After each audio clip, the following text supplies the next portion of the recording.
नमस्कार विद्यार्थियों, वास नीति आईएएस की ऑनलाइन क्लास में आपका स्वागत है। इस समय हम एमपीपीसीएस प्रारंभिक परीक्षा के नए सिलेबस के अनुसार यूनिट 5 पर चर्चा कर रहे हैं। यूनिट 5 जो कि भारत की संवैधानिक व्यवस्था और मध्य प्रदेश की संवैधानिक व्यवस्था से संबंधित है। इसमें इस समय राष्ट्रपति पर हम बात कर रहे हैं। पिछले वीडियो में हमने आपसे राष्ट्रपति के बारे में बात किया था, जिसमें हमने बताया था कि राष्ट्रपति की योग्यताएं क्या होती हैं, राष्ट्रपति जो है का चुनाव कैसे होता है, राष्ट्रपति के चुनाव में कौन मतदान करता है अर्थात निर्वाचक मंडल कौन होता है। इसके बाद हमने बताया था कि राष्ट्रपति को शपथ कौन दिलवाता है, राष्ट्रपति को वेतन, और इसके अलावा राष्ट्रपति का कार्यकाल कितना होता है, उसे किस प्रकार हटाया जाता है, यदि राष्ट्रपति का पद रिक्त है तो ऐसी कंडीशन में कैसे भरा जाता है। इन सभी विषयों पर हमने आपसे चर्चा कर लिया था। आज हम आपसे राष्ट्रपति की शक्तियों के बारे में चर्चा प्रारंभ करेंगे, जिसमें राष्ट्रपति को कई शक्तियां प्राप्त हैं। ऐसा क्यों है? क्योंकि राष्ट्रपति जो है भारत का संवैधानिक प्रमुख है और केंद्र सरकार का, संघ सरकार का वह क्या है, संवैधानिक प्रमुख है, भारत का राष्ट्राध्यक्ष है। सही है। जब वह संवैधानिक प्रमुख है, ऐसी स्थिति में उसको कई शक्तियां प्राप्त हैं। जैसे उसको कानून बनाने के संदर्भ में शक्तियां प्राप्त हैं, जैसे कि वह संसद का क्या है, अंग है। मतलब सही है, मतलब संसद जो है लोकसभा, राज्यसभा और राष्ट्रपति से मिलकर बनी होती है। इसी तरीके से अन्य शक्तियां भी प्राप्त हैं। हम एक एक शक्ति को ध्यानपूर्वक पढ़ेंगे। तो राष्ट्रपति को जो है, पहली है विधायी शक्तियां। क्या प्राप्त हैं? राष्ट्रपति की शक्तियां, राष्ट्रपति की शक्तियां, जिसमें पहली शक्ति है विधायी शक्ति। सही है। कौन शक्ति है? विधायी शक्ति। विधायी शक्ति का मतलब है, लेजिस्लेटिव पावर का मतलब है कानून बनाने की शक्ति। क्या? कानून बनाने की शक्ति, कानून बनाने की शक्ति। दूसरा, राष्ट्रपति को इन कानूनों को लागू करने की शक्ति है। क्या है? राष्ट्रपति को कानूनों को लागू करने की शक्ति है, अर्थात इसे हम कहते हैं कार्यपालिका शक्तियां। क्या कहते हैं? कार्यपालिका शक्तियां। Executive power. क्या कहते हैं? एग्जीक्यूटिव पावर, अर्थात कानून को लागू करने वाली शक्तियां। कौन शक्तियां? लागू करने वाली शक्तियां। इसके बाद राष्ट्रपति को न्यायिक शक्तियां प्राप्त हैं। क्या प्राप्त हैं? राष्ट्रपति जो है एक न्यायाधीश के रूप में भी कार्य कर सकता है, तो न्यायिक शक्तियां प्राप्त हैं। सही है। यदि किसी व्यक्ति को मान लीजिए मृत्युदंड दिया गया है तो वह सुनवाई कर सकता है, राष्ट्रपति। सही है। अगला, राष्ट्रपति को जो है वित्तीय शक्तियां। सही है, अर्थात पैसे से संबंधित, वित्त से संबंधित मामलों में भी उसको शक्तियां प्राप्त हैं। क्या प्राप्त हैं? शक्तियां प्राप्त हैं। इसके अलावा राष्ट्रपति को अध्यादेश जारी करने की शक्ति प्राप्त है। क्या है? अध्यादेश की शक्ति प्राप्त है। सही है। इसके अलावा राष्ट्रपति के पास, संसद के द्वारा जब कोई कानून राष्ट्रपति के पास जाता है तो राष्ट्रपति को उस पर वीटो लगाने की शक्ति प्राप्त है, अर्थात उसे रोकने या उसको अनुमति देने की शक्ति प्राप्त है। समझ में आया?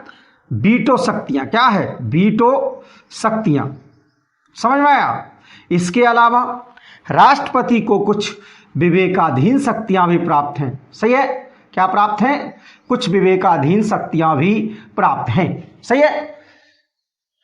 देश के अंदर ऐसी परिस्थितियां उत्पन्न हो जाएं कि निर्णय लेना क्या हो, मुश्किल हो, तो ऐसी कंडीशन में कुछ मामलों में राष्ट्रपति को जो है अपने विवेक से शक्तियों का उपयोग करने का अधिकार प्राप्त है।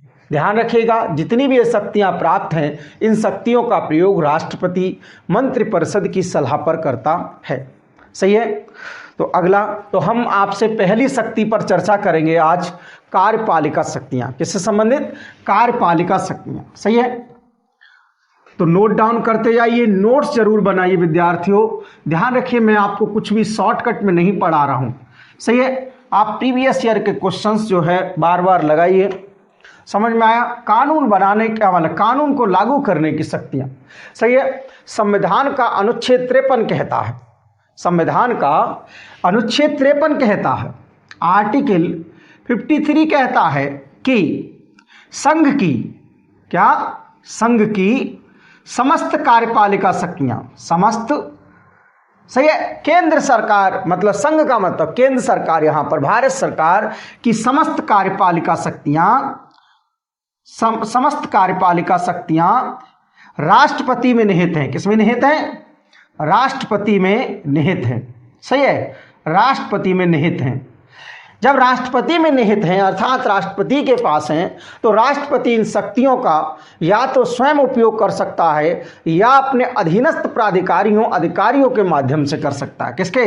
इनका जो उपयोग है या तो वह स्वयं कर सकता है। कैसे कर सकता है? या तो वह स्वयं इन शक्तियों का प्रयोग कर सकता है। दूसरा तरीका क्या है? वह अधीनस्थ अधिकारियों, अधीनस्थ प्राधिकारियों, सही है क्या, प्राधिकारियों के माध्यम से उपयोग कर सकता है। इन अधीनस्थ प्राधिकारियों में राष्ट्रपति के पास दो तरीके के प्राधिकारी हैं। एक है राजनेता, जिसे हम राजनैतिक कार्यपालिका कहते हैं। क्या कहते हैं? राजनैतिक कार्यपालिका कहते हैं, कार्यपालिका कहते हैं। सही है। जैसे मंत्रिपरिषद, समझ में आया, प्रधानमंत्री और मंत्री, समझ में आया। तो ये क्या हो गई? राजनैतिक कार्यपालिका, तो इनके माध्यम से लागू करता है। और दूसरा सिविल सेवक, सही है, प्रशासनिक कार्यपालिका। क्या है? प्रशासनिक कार्यपालिका। समझ में आया क्या मैंने कहा? प्रशासनिक कार्यपालिका, एडमिनिस्ट्रेटिव एग्जीक्यूटिव, जिसमें आते हैं सिविल सेवक। कौन आते हैं? सिविल सेवक आते हैं। समझ में बच्चों? सही है। तो ये तो आर्टिकल, ये प्रश्न पूछा जाता है। आर्टिकल क्या, आपको प्रश्न कैसे पूछा जाएगा? प्रश्न पूछा जाएगा कि संघ की सभी कार्यपालिका किसमें निहित हैं। सही है। तो ऑप्शन दिया होगा राष्ट्रपति में, प्रधानमंत्री में, गृह मंत्री में, इस टाइप का प्रश्न, या सर्वोच्च न्यायालय में, तो आपको टिक लगाना है। तो सही आंसर क्या है? राष्ट्रपति में। सही आंसर क्या है? राष्ट्रपति में निहित है। तो पहली बात समझ में आया। अगली बात है कि जो भी इस संघ सरकार के जितने भी कार्य किए जाएंगे, संघ के जो भी कार्य किए जाएंगे, वह राष्ट्रपति के नाम से होते हैं। सभी कार्य किसके नाम से होते हैं? सभी कार्य राष्ट्रपति के नाम से किए जाते हैं। किसके नाम से? राष्ट्रपति के नाम से किए जाते हैं। सही है। कैसे किए जाते हैं? राष्ट्रपति के नाम से किए जाते हैं। यह वाली बात की गई है आर्टिकल 77 में। आर्टिकल 77 कहता है कि संघ सरकार के सभी कार्य जो है राष्ट्रपति के नाम से किए जाएंगे। समझ में आया। मोदी जी तो चेहरा है, मेन किसके नाम से किए जाते हैं? राष्ट्रपति के नाम से सभी कार्य किए जाते हैं। समझ में आया। इसके अलावा राष्ट्रपति जो है, सही है, राष्ट्रपति जो है संघ के मामले में, संघ से संबंधित, सरकार से संबंधित किसी मामले में वह सूचना प्राप्त कर सकता है। कोई भी कार्य हो रहा है उसकी सूचना प्राप्त कर सकता है राष्ट्रपति। क्या प्राप्त कर सकता है? राष्ट्रपति। ये स्क्रीनशॉट ले लीजिए आप। समझ में आया। तो अगला लाइन है, अगला सेंटेंस है कि